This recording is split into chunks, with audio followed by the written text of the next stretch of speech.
नमस्कार, capital TV Uttar Pradesh के खास शो यूपी का दंगल में आप सभी का स्वागत है। मैं हूं आपके साथ पूजा। यूपी का दंगल में हम हर रोज आपके लिए लेकर आते हैं वो दमदार खबर जिसका सीधा संबंध आने वाले चुनावी दंगल से जुड़ा होता है। और आज के इस खास शो में बात करेंगे सीएम योगी के गोरखपुर से चुनावी हुंकार की। साथ ही जानेंगे हाथ उठाकर चला गैंगस्टर कैसे किया सरेंडर, और साथ ही यूपी चुनाव में ओवीसी की शर्त पर भी चर्चा करेंगे। और इस चर्चा में हमारे साथ मौजूद हैं कैपिटल टीवी के editor in chief doctor Manish ji. Doctor ji, बहुत बहुत स्वागत है आपका। धन्यवाद। डॉक्टर साहब, आज एक बहुत अच्छी खबर आई, योगी आदित्यनाथ गोरखपुर से चुनाव लड़ेंगे। देखिए, ये जो खबर आई है, खबर ये है कि बीजेपी ने और आरएसएस ने ये तय किया है कि जितने भी हेवी वेट्स हैं, बड़े लीडर, मतलब संगठन में और सरकार में जो जो मंत्री हैं, उन सबको चुनाव लड़ना पड़ेगा। अब इसका मतलब ये है कि भारतीय जनता पार्टी ने 8-9 महीने पहले ही 50 से ज़्यादा उम्मीदवार इन्होंने तय कर दिए। तो एक कि जो चुनाव की जो तैयारी चल रही है, उसमें सडनली आपके पास एक लीड मिल गया कि बाकी पार्टियों में अभी तय भी नहीं है कि कौन उम्मीदवार है कौन नहीं है। अब ये 50-60 जो लोग हैं, जो खुद एक बड़े लीडर हैं, हेवी वेट्स हैं, कुछ मिनिस्टर हैं, कुछ पार्टी के संगठन में बड़े पद पे हैं, तो इन लोगों को ये पूरा मौका मिल जाएगा कैंपेन करने का। अब आप इसके जरिए आप समझिए कि ये 50 सीट 60 सीट जो है, इस पे आप कितने आगे निकल गए। तो ये एक बहुत ही अच्छी स्ट्रैटेजी भारतीय जनता पार्टी के लिए। इस स्ट्रैटेजी के जरिए आपने 50-60 सीटों के ऊपर पूरी तरीके से आपने पटकनी दे दी विपक्षियों को। अब उसका उम्मीदवार कौन होगा नहीं होगा, उसकी घोषणा कब होगी। और यूपी और बिहार में जहां राजनीति बहुत कांटे की टक्कर की होती है, तो चुनाव से ठीक 2 दिन पहले 3 दिन पहले वो लिस्ट निकलती, याद होगा आप, हम लोग तो देखते रात के 2 बजे जो लिस्ट आ रही है, मीटिंग लंबी चल रही है, अभी 10 लोगों के नाम को फाइनल किया गया, फिर इसके नाम को फाइनल किया गया। तो ये एक जो स्ट्रेटजी बनी है, वो विपक्षियों के लिए इसको कह सकते हैं कि उनकी नींद उड़ाने वाली स्ट्रेटजी है। लेकिन इसका दूसरा पहलू भी है जी। और इसका दूसरा पहलू ज़्यादा इंटरेस्टिंग है। वो इंटरेस्टिंग इसलिए है कि कई सारे लोग योगी जी की टांग भी खींचने में लगे हुए थे, अंदर भी घमासान चल रहा था। तो आप इस घमासान को कैसे रोकते हैं? एक तो आपने मौर्य जी के यहाँ लंच पे जाकर के उनको समझा दिया कि अभी संघ ने फैसला कर लिया है कि चेहरा सिर्फ और सिर्फ योगी आदित्यनाथ का होगा, मोदी जी के नाम पे चुनाव नहीं लड़ी जाएगी। मोदी जी होंगे लेकिन मोदी जी के चेहरे पे चुनाव नहीं होगा।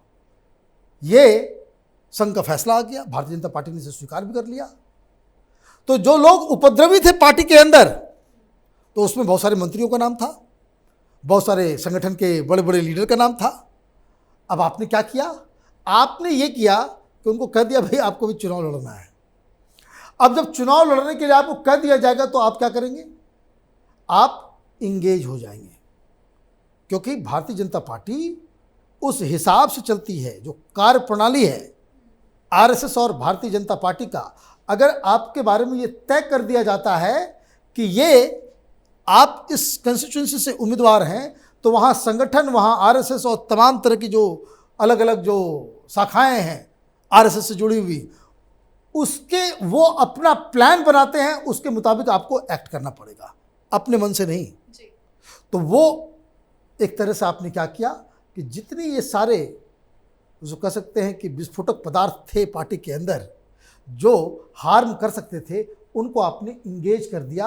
अब वो अपनी कंस्टिट्यूएंसी में ही दिमाग लगाएंगे, माथा खपाते रहेंगे। उनको अगर आपने फ्री छोड़ दिया होता, तो लखनऊ में बैठ के ये उल्टा गेम खेल रहे होते, दूसरों को टिकट दिलवाना, तो ये करना, पुल्स एंड प्रेशर्स, तमाम तरह की चीज़ें। तो ये 2 धारी तलवार योगी जी के नेतृत्व में जो है भारतीय जनता पार्टी ने उसको चलाया है, विपक्षी भी चारों खाने चित, और अंदर डिस्टरबेंस क्रिएट करने वाले एलिमेंट को भी बकायदा सेट कर दिया गया। और चुनाव से काफी पहले इस चीज का अनाउंसमेंट हुआ है, तो Right. विपक्ष तो बहुत ज्यादा बौखला गया होगा। सर आज एक तस्वीर आई शामली से जहां पे 3 गैंगस्टर हाथ उठाकर सरेंडर करने थाने पहुंचे हैं, क्या कहेंगे इस पे? देखिए, इस तरह की तस्वीरें बहुत जगह से आ रही हैं, जी, क्योंकि ये जो ऑपरेशन क्लीन चल रहा है योगी जी का, कि ये योगी आदित्यनाथ इस चुनाव में एक अच्छे एडमिनिस्ट्रेटर के रूप में अपने आप को प्रोजेक्ट करने वाले हैं, और एक ऐसे मुख्यमंत्री के रूप में वो जाने जाना चाहते हैं कि जिसने उत्तर प्रदेश के अंदर क्रिमिनल्स के हुकूमत का जो है सफाया कर दिया। बुलडोजर्स भी चल रहे हैं, आप देखिए कितने बड़े बड़े, जिनके खिलाफ पुलिस वाले कभी इमेजिन नहीं कर सकते थे कि इनके खिलाफ कार्रवाई की जा सकती है, बुलडोजर चलता है, घर तोड़ दिया जा रहा है, कोई इलीगलिटी। आप देखिए पंजाब से उठा करके लेकर आया, भाई पंजाब में कहाँ आराम कर रहे हो, कांग्रेसी शासित, आप आइए यहाँ पे। तो ये जेल के अंदर में भी उनको सख्ती बरती जा रही है, और तमाम जो लोग चुनाव के दौरान उपद्रव मचा सकते हैं, जितने भी वांटेड क्रिमिनल हैं इस तरह के, उनको साफ साफ कह दिया गया है सरेंडर कर दो, नहीं तो इनकाउंटर होगा। ये पहली सरकार है जो डंके के चोट पे कहती है कि भाई इनकाउंटर करेंगे। बहुत बिरले इस तरह के मुख्यमंत्री होते हैं जो इस तरह की बात कह सकते हो, क्योंकि ये तो बहुत ही ऑर्गेनाइज्ड गैंग होता है, उनकी भी जान को खतरा है, उनके परिवार के जान को भी खतरा है। तो यहाँ तो फ़कीर किस्म का आदमी है, उसका क्या बिगाड़ोगे। तो ये जो तस्वीरें जो आ रही हैं, अभी और भी आएंगी, ये दरअसल उन तमाम क्रिमिनल एलिमेंट्स को जेल के अंदर बंद करने की तैयारी है जो चुनाव के अंदर गड़बड़ियां करते हैं। बिल्कुल सर, चुनावी दंगल में आए दिन हर पार्टी की तरफ से अलग अलग बयान भी सामने आते हैं। अब AIMIM की तरफ से एक बयान सामने आया है और उन्होंने सपा से गठबंधन के साथ एक शर्त रखी है। उस शर्त को किस नजरिए से देखा जाए? देखिए, MIM उछल कूद कर रही है जी। यूपी के अंदर जितनी भी तथा कथित सेकुलर बड़ी पार्टियां हैं, जैसे समाजवादी पार्टी है, कांग्रेस पार्टी है, BSP है, इन लोगों ने साफ साफ मना कर दिया कि भाई आपके साथ हम नहीं जाएंगे। उसकी वजह 2।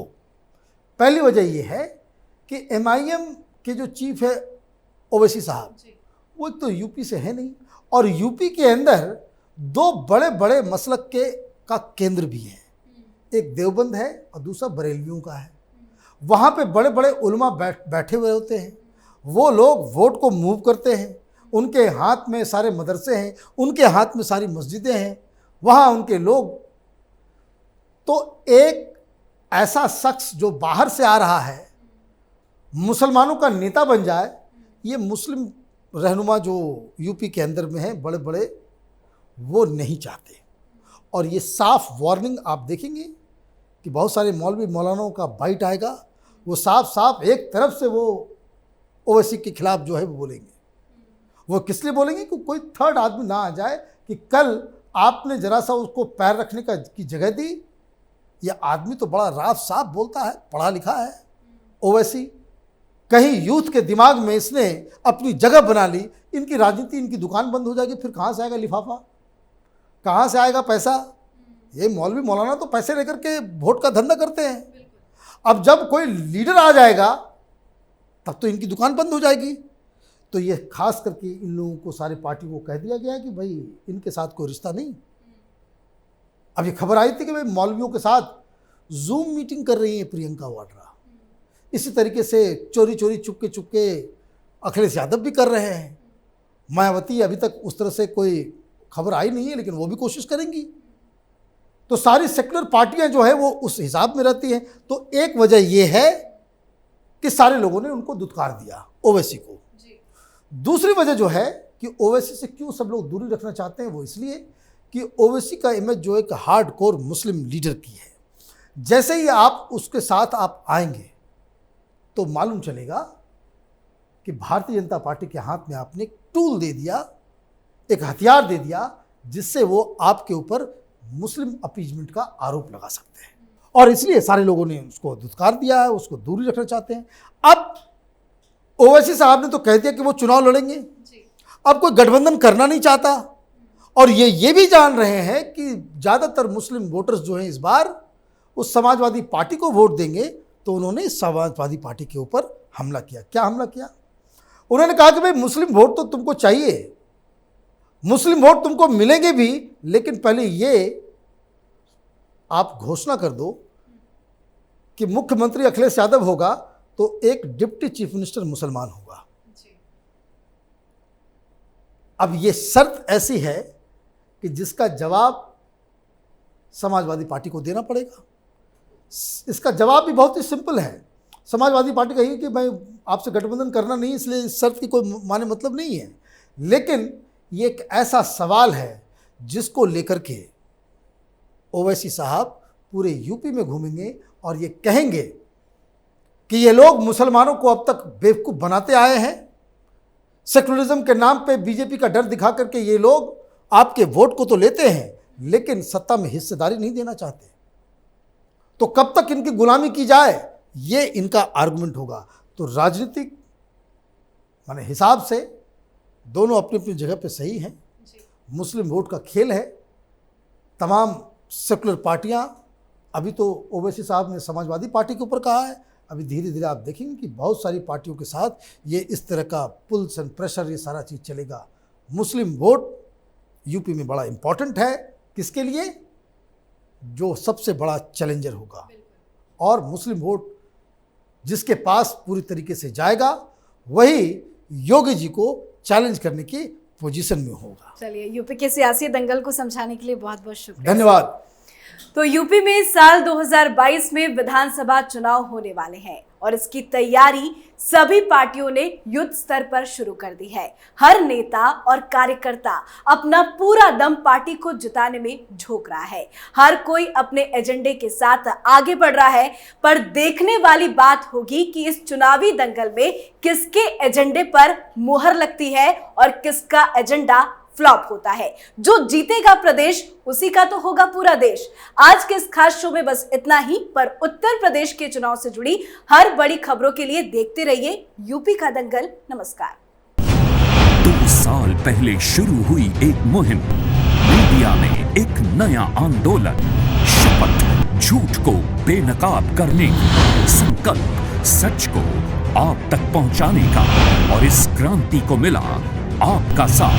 हर दिन हमसे जुड़े लोग, 10,70 करोड़ से ज्यादा दर्शक हमें देख चुके हैं। अब है आपकी बारी। उत्तर प्रदेश में नए आंदोलन की तैयारी।